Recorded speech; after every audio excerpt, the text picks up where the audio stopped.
Isaiah chapter 34 in the King James Version. Come near, ye nations, to hear and hearken, ye people. Let the earth hear and all that is therein, the world and all things that come forth of it. For the indignation of the Lord is upon all nations, and his fury upon all their armies. He hath utterly destroyed them, he hath delivered them to the slaughter. Their slain also shall be cast out, and their stink shall come up out of their carcasses, and the mountains shall be melted with their blood. And all the host of heaven shall be dissolved, and the heavens shall be rolled together as a scroll, and all their host shall fall down, as the leaf falleth off from the vine, and as a falling fig from the fig tree. For my sword shall be bathed in heaven. Behold, it shall come down upon Idumea, and upon the people of my curse to judgment. The sword of the Lord is filled with blood, it is made fat with fatness, and with the blood of lambs and goats, with the fat of the kidneys of rams. For the Lord hath a sacrifice in Bozrah, and a great slaughter in the land of Edemia. And the unicorn shall come down with them, and the bullocks with the bulls, and their land shall be soaked with blood, and their dust made fat with fatness. For it is the day of the Lord's vengeance, and the year of recompenses, for the controversy of Zion. And the streams thereof shall be turned into pitch, and the dust thereof into brimstone, and the land thereof shall become burning pitch. And it shall not be quenched night nor day. The smoke thereof shall go up forever. From generation to generation it shall lie waste. None shall pass through it forever and ever. But the cormorant and the bittern shall possess it. The owl also and the raven shall dwell in it. And he shall stretch out upon it the line of confusion and the stones of emptiness. They shall call the nobles thereof to the kingdom, but none shall be there, and all her princes shall be nothing. And thorns shall come up in her palaces, nettles and brambles in the fortresses thereof.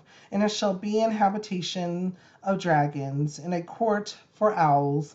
The wild beasts of the desert shall also meet with the wild beasts of the island, and the satyr shall cry to his fellow. The screech owl also shall rest there, and find for herself a place of rest. There shall the great owl make her nest, and lay and hatch, and gather under her shadow. There shall the vultures also be gathered, every one with her mate. Seek ye out of the book of the Lord, and read. No one of these shall fail, none shall want her mate. For my mouth it hath commanded, and his spirit it hath gathered them. And he hath cast the lot for them, and his hand hath divided it unto them by line. They shall possess it forever. From generation to generation shall they dwell therein. Okay, so there was a lot here, sermon upon sermon. So this is a prophecy on a prophecy on a prophecy. This is okay. So this is talking about Israel. This is talking about Israel being exiled to Babylon.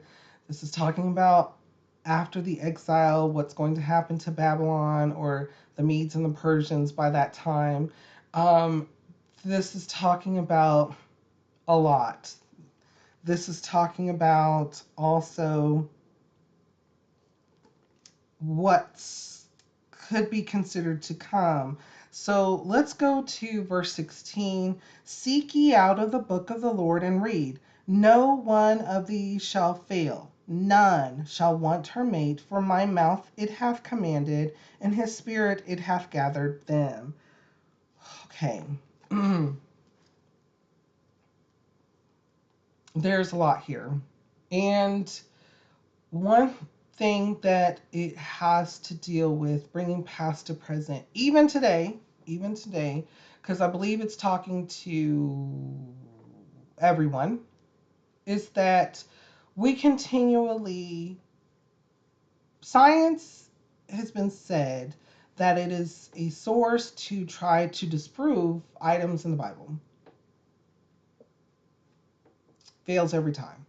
So, what we have is a prophecy, and Isaiah is telling the people that even though these people will be Babylonians, will bring you to exile, and you'll feel a certain kind of way, understand that those people too will fail in time eventually, because his words are true, they are correct.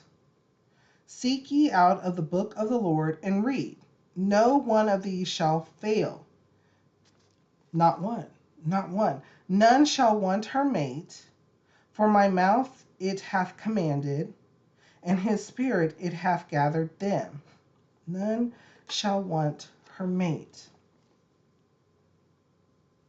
When we seek false things, we believe that's our mate, that belongs to us. Yeah, that can be utilized in a lot of things. A lot of things. Relationships.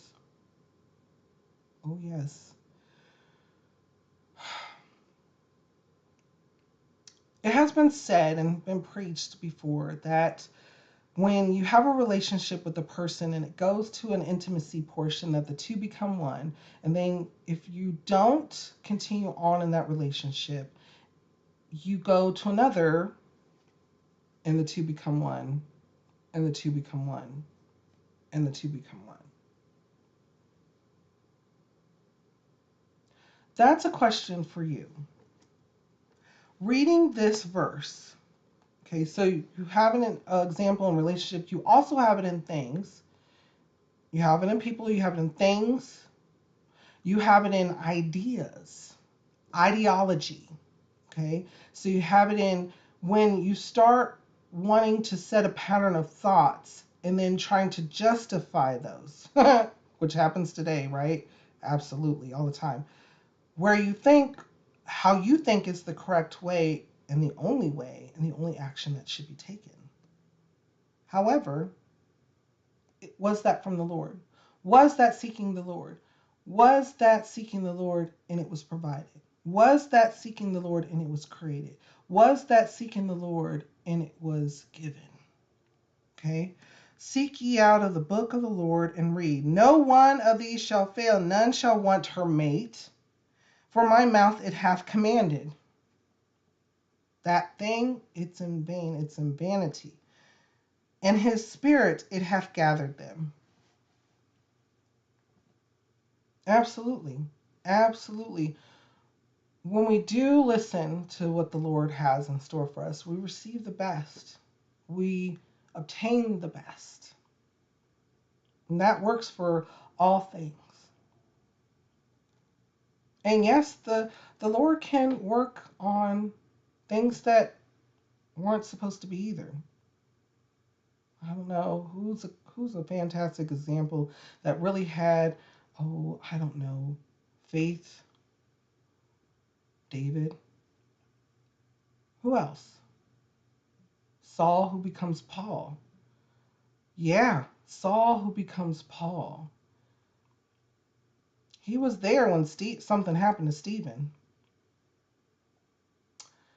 A lot here, sermon upon sermon. But before we go on, what kind of thoughts or feelings come to your mind? We'll read over this. How does it make you feel? What does it make you think?